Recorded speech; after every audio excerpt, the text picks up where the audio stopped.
A Advocacia Pública Federal vive um momento de forte efervescência.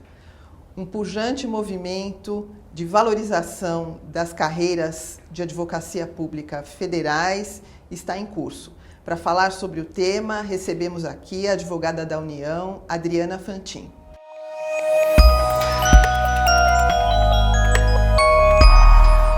Adriana, é um prazer receber você aqui no Justificando para nós falarmos um pouco sobre a vida dinâmica aí da advocacia pública federal. Você que é advogada da União, poderia aí começar, na verdade, explicando para as pessoas o que é a advocacia da União, quais as carreiras que a compõem, porque na verdade não é uma carreira única, enfim. Você podia falar disso? Márcia, antes de tudo, agradeço a oportunidade, parabenizo pelo programa, agradeço de poder levar essa informação que hoje em dia, para a Advocacia Geral da União, tem sido de tamanha importância e grande significado, porque a Advocacia Geral da União, até pouco tempo, sequer era conhecida, sua atividade, sua importância. Então, só para efeito da gente trazer um aspecto histórico, a gente lembra um pouco da Constituição Federal de 88, que foi quando surgiu a Advocacia Geral da União, porque antes da Constituição Federal de 88 só existia o Ministério Público Federal. Que fazia a atividade de advocacia do Estado também, né? Isso. E em determinadas circunstâncias, verificou-se que o Ministério Público, ao mesmo tempo que tinha que defender a sociedade, ele também teria que defender o ente público União. Então, numa audiência, o juiz se deparava com o Ministério Público dos dois lados, tanto do lado de autor quanto do lado de réu. É uma situação esdrúxula. Sim. Então, determinadas matérias, por mais que o Ministério Público se esforçasse também, a equipe era pequena, então foi-se criado um órgão específico, que é a Advocacia Geral da União, com a Constituição Federal de 88. Inclusive, à época, teve até a opção de quem estava no Ministério Público Federal poder ingressar para a Advocacia Geral da União. E temos como exemplo o nosso ministro do STF, o Gilmar Mendes, né, que foi até advogado-geral da União. Sim, um grande exemplo para a carreira. Então, só voltando e esclarecendo, a Advocacia Geral da União ela é composta por 4 carreiras. Por procuradores do Banco Central, que atuam especificamente, diretamente na defesa do Banco Central. Por procuradores federais, que atuam na defesa das autarquias e fundações públicas federais, sendo que a maior delas é o INSS. Sim. Então, seria a administração pública indireta. Sim. E agora a administração pública direta, que tem os procuradores da Fazenda Nacional, que atuam no aspecto tributário, tanto no caráter preventivo, quanto também no caráter repressivo ou da arrecadação das execuções fiscais e a busca até dos maiores sonegadores, que existem. Sim. Até o sonegômetro famoso, né? Isso, verifica-se quanto se deixou de arrecadar e o que poderia ser feito com esse valor, né? Então, existe até lá na página da própria Procuradoria da Fazenda esse instrumento e vai demonstrando, né, quantas casas poderiam ser adquiridas em virtude até dessa evasão fiscal. Agora, o sonegômetro a gente pode acompanhar no site do Simprofaz, né? Sim, que é o Sindicato dos Procuradores da Fazenda Nacional. Sim, no próprio site. E é muito interessante porque lá a gente verifica exatamente isso. Quantas casas poderiam ser construídas, toda a implementação da política pública que poderia ser ampliada e que não é em virtude dessa grande sonegação existente no Brasil. E, por último e não menos relevante, né, tem os advogados da União, que é uma outra carreira, que defende todo o que a gente fala de matéria residual da defesa da União. Administração direta, matéria não tributária, é não isso? Tributária, exatamente. Então, daí tem uma atuação preventiva, no sentido da orientação da legalidade e da constitucionalidade da implementação das políticas públicas. Então, por exemplo, dentro dos ministérios existem as consultorias jurídicas que analisam legalidade e constitucionalidade de projetos de leis, licitações, então há uma fiscalização prévia da constitucionalidade ou não. Então, um parecer, por exemplo, no advogado da União, ele tem um caráter orientativo nesse sentido. O gestor, no caso o ministro, ele pode seguir ou não, mas daí... Sim, a decisão é do administrador público, Sim. Mas o advogado público tem a missão de fazer a orientação jurídica do que é legalmente correto. Sim,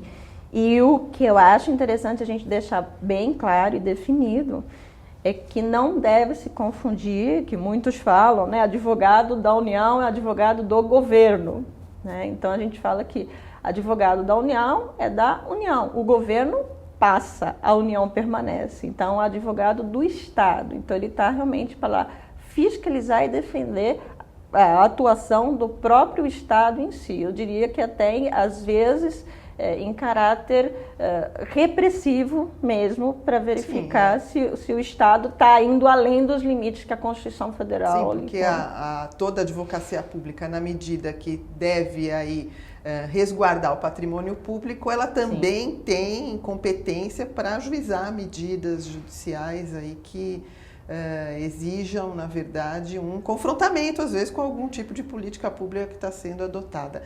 Mas, Adriana, eu queria te perguntar o seguinte, desde o ano passado aí explodiu ou eclodiu no âmbito da advocacia pública da União, enfim, das carreiras de advocacia pública federais, um forte movimento pela valorização das carreiras.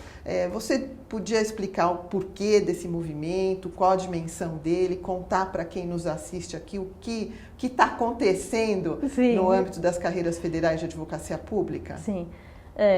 Bom, eu acho que é interessante a gente iniciar também pela própria forma de ingresso na carreira da Advocacia Geral da União, que é através de concurso público, são 3 fases, a primeira fase de teste, a segunda fase escrita e a última fase... respeitabilíssimos. A última fase, o exame oral. Então, hoje em dia, uns 4 ou 5 anos, né, que você fica estudando para ingressar. Então, quando você ingressa na carreira, independentemente, né, principalmente a gente verifica na Advocacia Geral da União, a gente vê o idealismo de querer poder contribuir com o país, de querer poder atuar, né?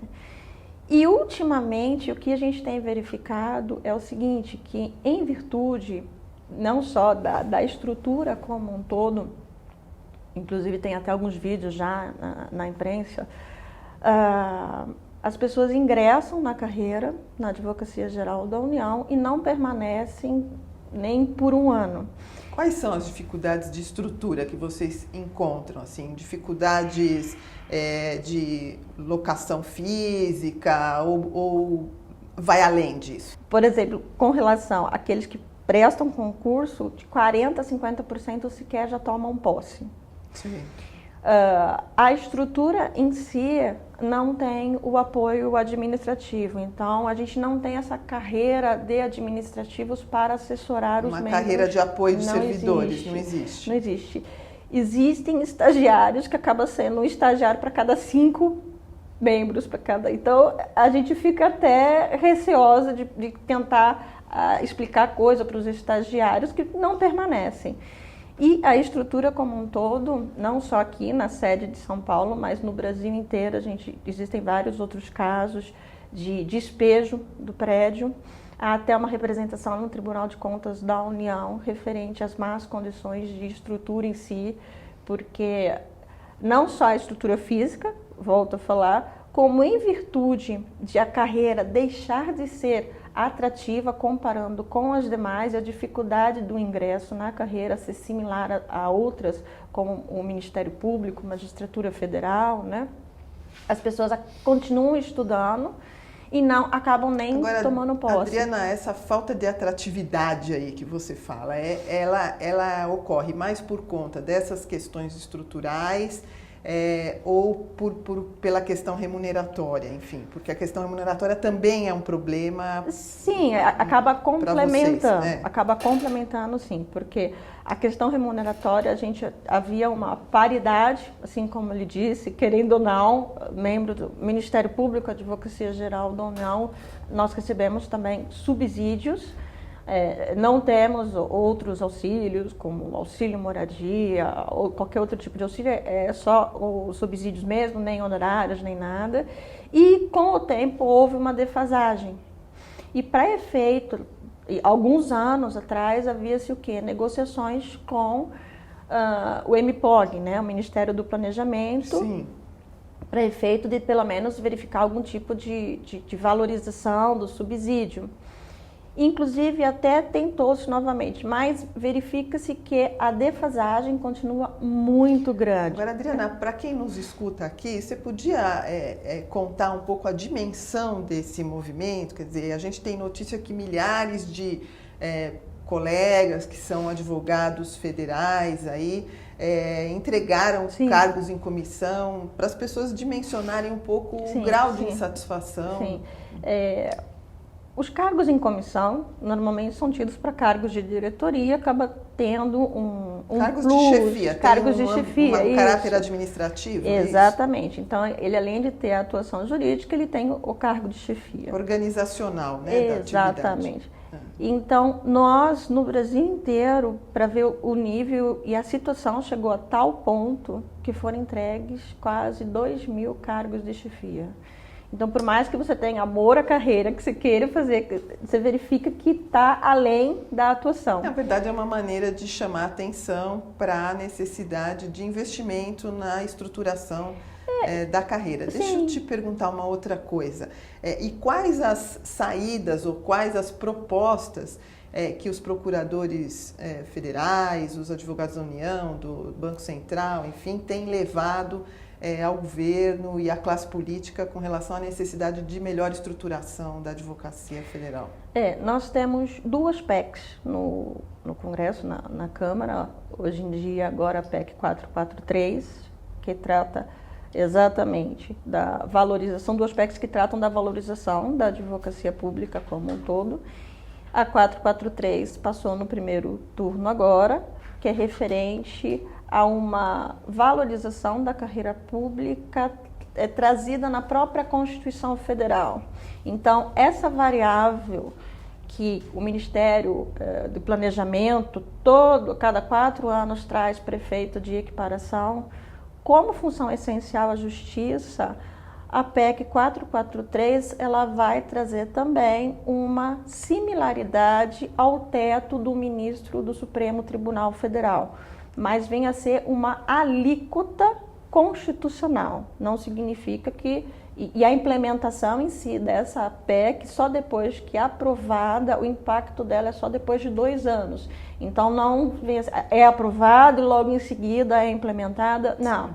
É aprovada, daí ela só vai ser implementada depois de 2 anos. Então, sendo aprovada este ano, ela só vai ter um impacto orçamentário em 2018.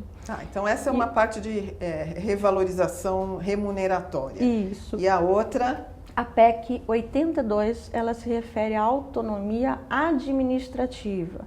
E é até interessante falar dessa PEC porque no Congresso como um todo falavam, mas vocês estão querendo aquela autonomia do Ministério Público Federal. Então é interessante nós esclarecermos aqui que não. Por quê? Porque a União ela é parte, então ela tem que ter uma defesa única no Brasil inteiro. A gente não pode trazer uma defesa para um cidadão que está no Rio Grande do Sul, diferente, no mesmo caso, de um cidadão que está em São Paulo. Pelo mesmo órgão de advocacia. Exatamente. Ainda, né? Então, existem teses e atuações dos quais nós não podemos ter autonomia funcional. Então, o que se pleiteia é a autonomia administrativa, no sentido de ter um orçamento próprio para não se chegar ao ponto que se chegou hoje. Que é a mesma situação que já, na verdade, contempla as outras 2 instituições públicas essenciais à Justiça. Tanto o Ministério Público Federal quanto a Defensoria Pública da União têm autonomia reconhecida constitucionalmente. Então, é nessa linha que iria a PEC 82? Sim, porque se a gente for analisar num aspecto mais, eu diria, político-jurídico, hoje em dia, a quem interessaria um sucateamento, né, da Advocacia Geral da União.